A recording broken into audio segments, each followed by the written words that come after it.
Although the genre is predominantly known for exploration and backtracking to uncover hidden secrets, Metroidvanias can offer some intense and unique combat. So today on Game Rant, we're ranking the top 8 games in the genre with the best combat systems.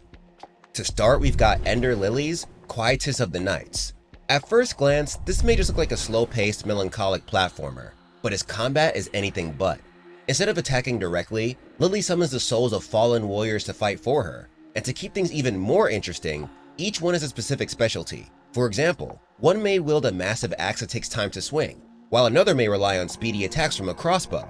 This adds a deep layer to combat, as your playstyle is based on the moveset you decide to build. Boss fights require you to think about the attacks that'll work the best for each situation, as well as their fight patterns. All this combined with a haunting orchestral soundtrack and gorgeous animations makes each battle feel all the more thrilling.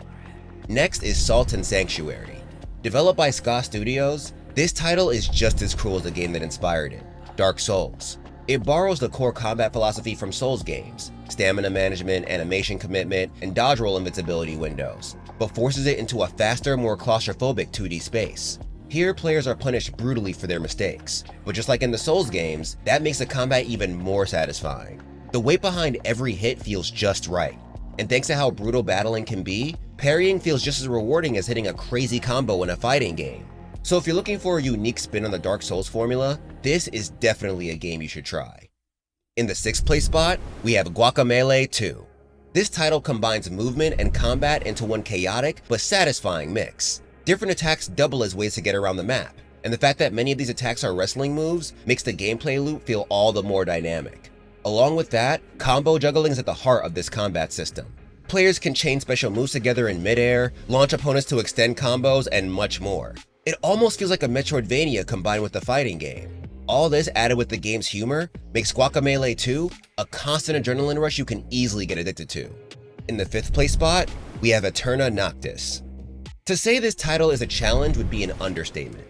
Its world is enormous, demanding, and filled with traps that'd make you think someone is trolling with a level editor. However, that doesn't mean the combat isn't fun. Movement is fast and fluid, and mixes well with the swordplay. You're able to blend in dash cancels, and you also have air mobility, giving you a decent amount of options when getting swarmed by enemies. This truly shines when you enter a boss fight, as each one requires you to memorize their patterns, and react precisely to get out the way and punish them without wasting too much stamina. Though you will most likely die a lot while playing this, each death serves as a lesson to optimize your gameplay further. At number 4, we have Dead Cells.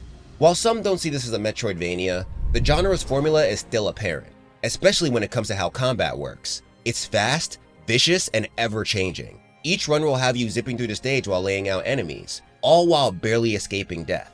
The best part is that it promotes experimentation. However, no matter what build you go for, whether it involves twin daggers, turrets, or giant hammers, the core mechanics stay tight. So this game will have you feeling like a speedy weapons master at all times, which is pretty darn cool. Entering the top 3, first we have Ori and the Will of the Wisps.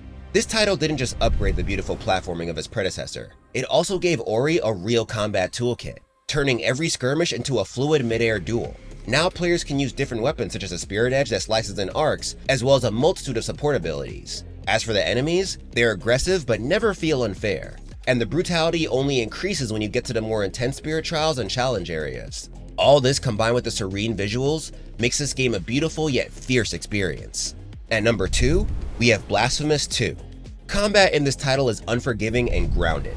Every enemy can easily take a chunk of your health, and weapon animation demands commitment. However, what truly separates this title from its well-received predecessor is how much smoother and varied the action feels. Players now gain access to multiple weapons from the start, each with different strengths and weaknesses. Along with that, these weapons are used for more than just combat, as they also tie into traversal and puzzle solving. The grotesque visuals inspired by Spanish Catholic imagery also add a sense of dread to your adventure, making each confrontation carry more weight. And finally, at number 1, we have Hollow Knight. No matter how many newcomers enter the fray, this title remains the king. The combat is deceptively simple, primarily involving swinging a nail, jumping, and dashing. But the true beauty shines in how this mixes with the brutality of the game.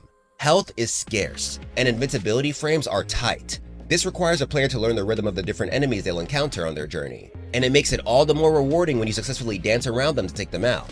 This is especially true for the challenging boss fights. Pair this with charm loadouts that tweak abilities in subtle ways, and you get a combat system that's like a playground where the player is in full control. One can even argue that this title is among the best in 2D action. But that's it for our list, folks. Let us know which title was your favorite. Until next time, thanks for watching and happy gaming.